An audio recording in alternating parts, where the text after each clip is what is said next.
Hey peeps, welcome to Sparrow Springs. My name is Sara, and today we are going to be creating an abstract watercolor painting. So, this has been requested so many times. It is in real time, not a time lapse. So, nothing sped up with the exception of the drying process. I used a hair dryer to kind of speed that up a little bit. I don't care who you are, who wants to watch paint dry? Okay, so that's the only part that's sped up, so you can paint right along with me. I'm going to go over all of the supplies that I use. I am sorry for the lawnmower in the back, and my husband is listening to an audiobook, and my air conditioner is running in the background. It's hot up here, okay? And our central air unit is broken, and if I wait for the perfect moment to record, that's why I've gone months in between recording a video. So we're here, we're dealing, let's get into the painting. Here are all the supplies I will be working with today. I am using Master's Touch cold press watercolor paper, and then I'm using the 12 set of pan watercolors from Arteza. This comes with a nice little metal tray for mixing colors, though today I'm just using pure colors. I have white and black India ink, an assortment of watercolor brushes, some cotton thread, paper towel for dabbing off excess paint and water, a hairdryer to speed up the drying process because I'm impatient. I also use a spray bottle to keep my surface wet, and a syringe to easily add water to my palettes so I don't have to keep soaking a brush and going back and forth. And of course, some clean water. First, I'm going to take my watercolor paper and wet the back of it. This is a really neat trick that I learned so that I don't have to tape the borders down, and your painting won't curl this way. And afterwards, I will go ahead and wet the front as well.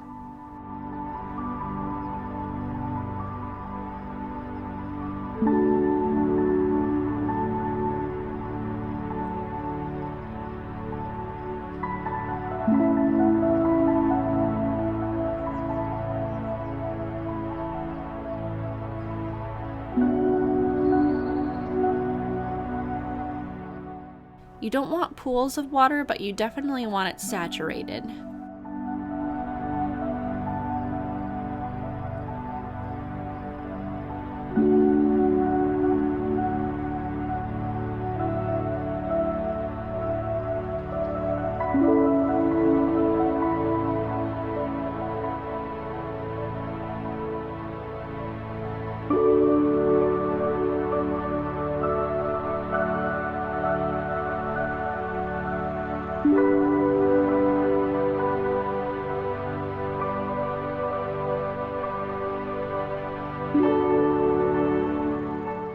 You can see the paper curled up on the edges a little, so I just go back and re-wet the back so it lays flat. I usually go in with a little more of a plan, and I do have some sort of plan in my head, but I decided to experiment a little bit more on the fly with this one. So I didn't pre-mix my colors. I am going with the pure color, and if I want a mix, then I will just mix it right on the page.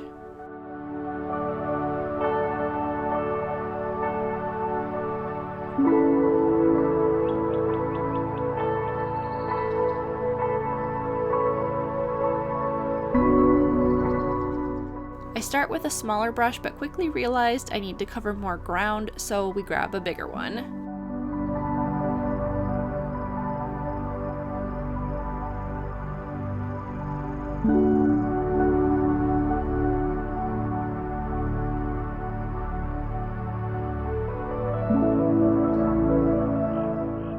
And I can see that my surface isn't quite wet enough, so I'm going to go spritz it a little bit with my spray bottle, and look at that color bleed. Very satisfying.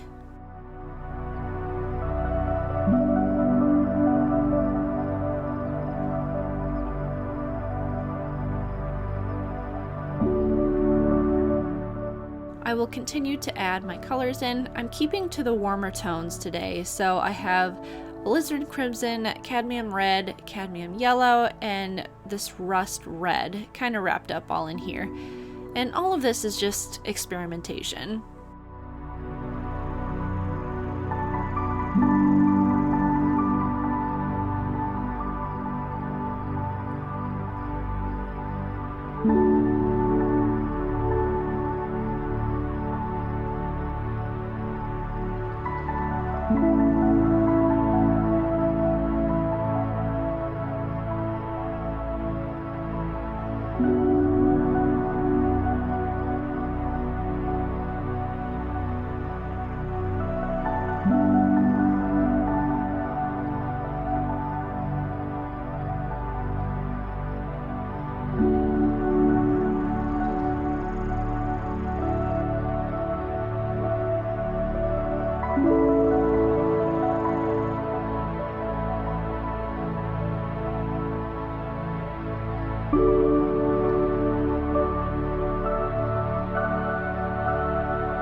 At this point in the painting, I was really wanting more contrast, so I did add a darker brown color. However, I didn't want to go too dark because I do have a plan with the black ink.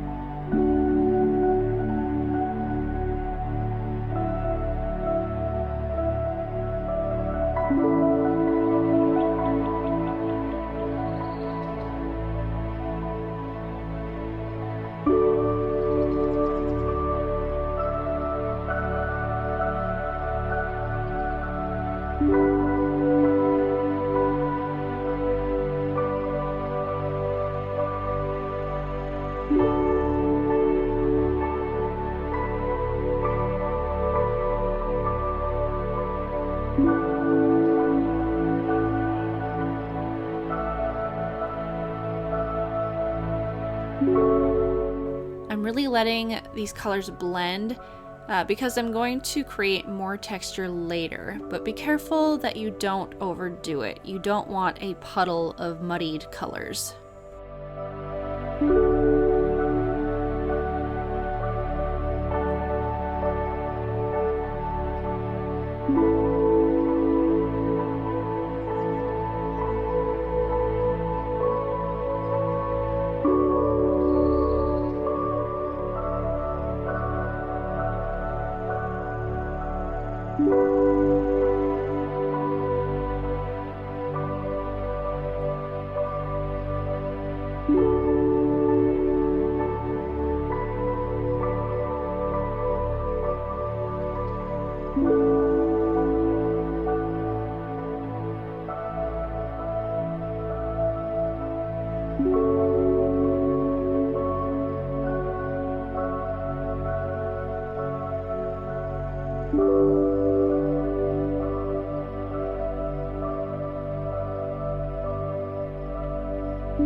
Alright, now things are really going to get interesting. I'm going in with some white India ink.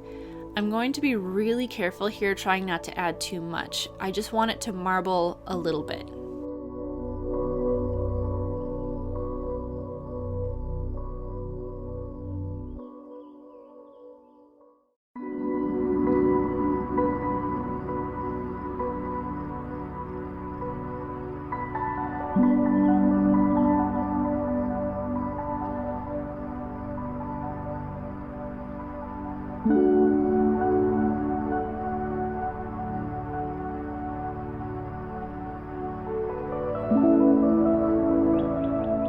Just to help with the marbling a little, I will run my brush through it lightly.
I want a little bit of texture, so I'm going to load up my brush and tap it lightly over some of the drier sections and let it splatter.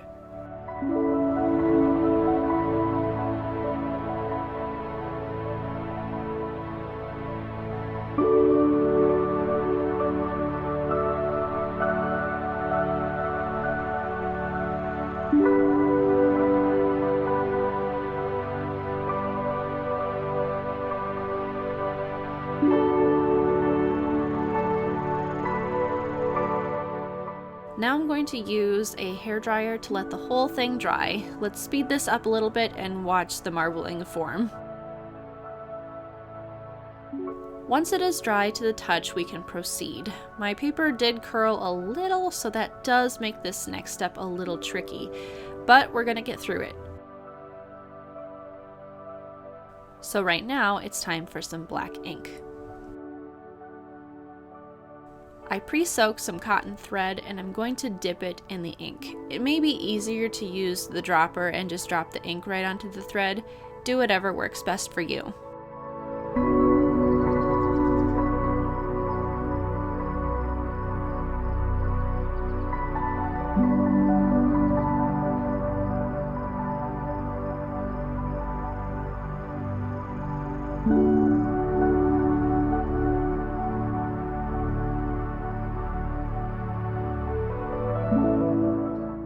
Now I'm just going to lay the thread down and create some really cool textured lines.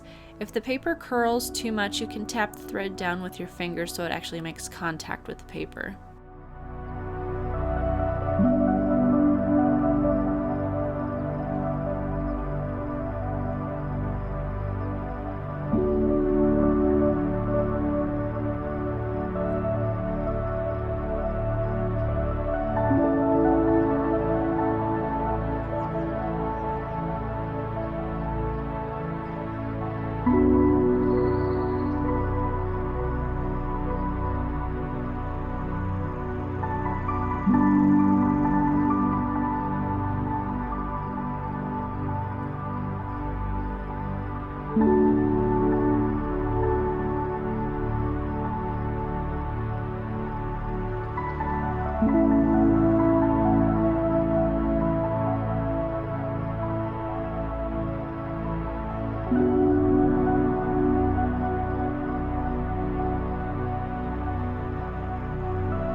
Once I'm satisfied with the texture of the ink, I'm going to dry it one more time.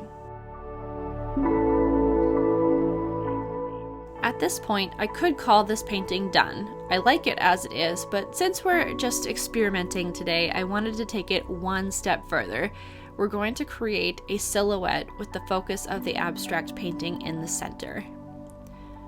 I worked out this sketch ahead of time, and I'm going to take some graphite transfer paper and lay it graphite side down. You can also color one side of a sheet of paper with the broad edge of a pencil real quick and lay the lead side down on the watercolor.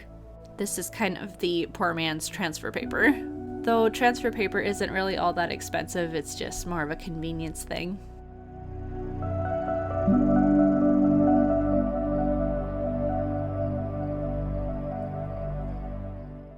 I then put my sketch on top and trace it to create a transfer.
Looking back, I wish I would have shifted the drawing up a little bit, but it's okay. I know for next time.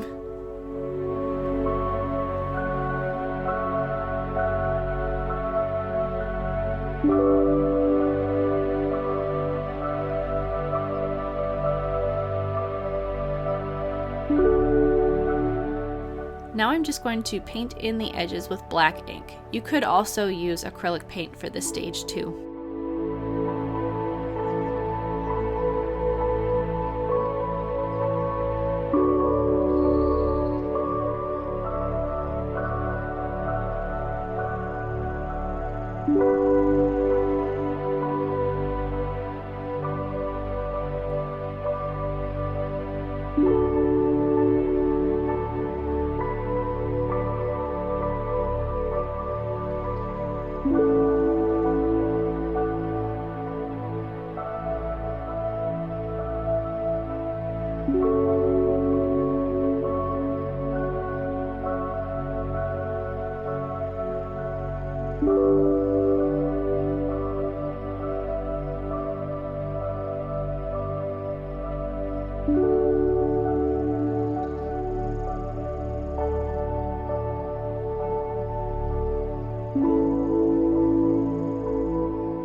Once again, I went in with a bigger brush on some of those larger areas.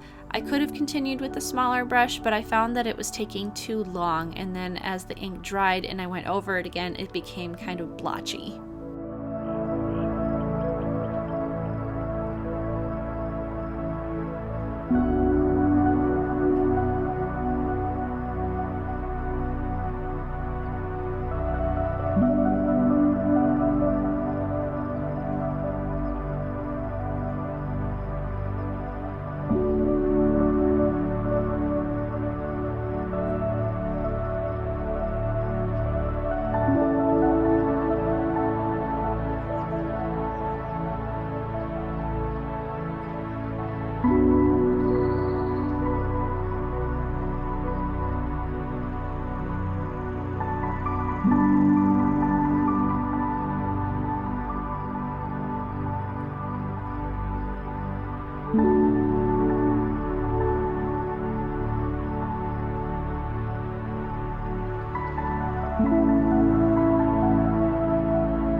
For some final touches, I add some blades of grass so it doesn't look like it just cuts off abruptly.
Oh, and for those of you who are a little OCD, I got you.